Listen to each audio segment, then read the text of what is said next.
Ankleshwar ONGC asset નગરપાલિકા અને હાંસોટની કાકાબા હોસ્પિટલના સંયુક્ત ઉપક્રમે નગરપાલિકા અને ઓએનજીસીના સફાઈ કર્મચારીઓ માટે શારદા ભવન ટાઉન હોલ ખાતે વિશેષ નિઃશુલ્ક સર્વરોગ નિદાન અને સારવાર મેડિકલ કેમ્પનું આયોજન કરવામાં આવ્યું હતું. ઓએનજીસીના જીજીએમ પ્રોડક્શન હેડ હર્ષેન્દ્ર સ્વરૂપ, નગરપાલિકાના પ્રમુખ લલિતાબેન રાજપુરોહિત, પાલિકાના ચીફ ઓફિસર કેશવ કોલડિયાની અધ્યક્ષતા હેઠળ યોજાયેલ સર્વરોગ મેડિકલ કેમ્પનું દીપ પ્રાગટ્ય દ્વારા પ્રારંભ કરવામાં આવ્યો હતો.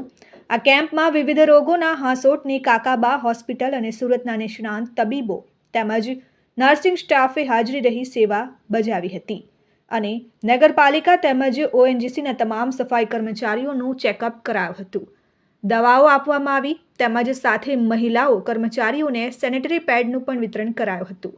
આ પ્રસંગે ઓએનજીસી આરોગ્ય વિભાગના ડોક્ટર આશુતોષ દેબારિયા, નગરપાલિકાના સભ્યો, શહેર ભાજપના જિગ્નેશ અંદાડિયા, જગદીશ શાહ સહિત કાકાબા હોસ્પિટલના તબીબો અને સફાઈ કર્મચારીઓ ઉપસ્થિત રહ્યા હતા.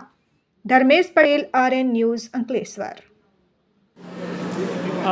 ગુજરાત સરકાર દ્વારા અને ભારત સરકાર દ્વારા જે તાજેતરમાં 17 સપ્ટેમ્બરથી 2 ઓક્ટોબર સુધી સુરક્ષા હી સેવા કાર્યક્રમનું લોન્ચિંગ કરવામાં આવ્યું છે અને શરૂ કરવામાં આવેલું છે. જે અંતર્ગત અંકલેશ્વર નગરપાલિકા દ્વારા જે નગરની હંમેશા સફાઈમાં સહયોગ આપે છે એવા અમારા સફાઈ મિત્રોનું આજે સુરક્ષા શિબિરનું નગરપાલિકા, ઓએનજીસી અને કાકાબા હોસ્પિટલ દ્વારા સંયુક્તપણે આયોજન કરવામાં આવેલું છે.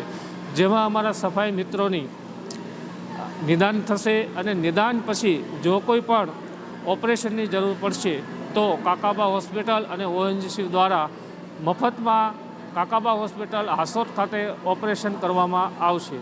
એટલે સફાઈ મિત્રોની સુરક્ષા માટે અંકલેશ્વર નગરપાલિકા દ્વારા આજે આ કાર્યક્રમનું આયોજન કરવામાં આવેલ છે. જય હિન્દ, જય ભારત.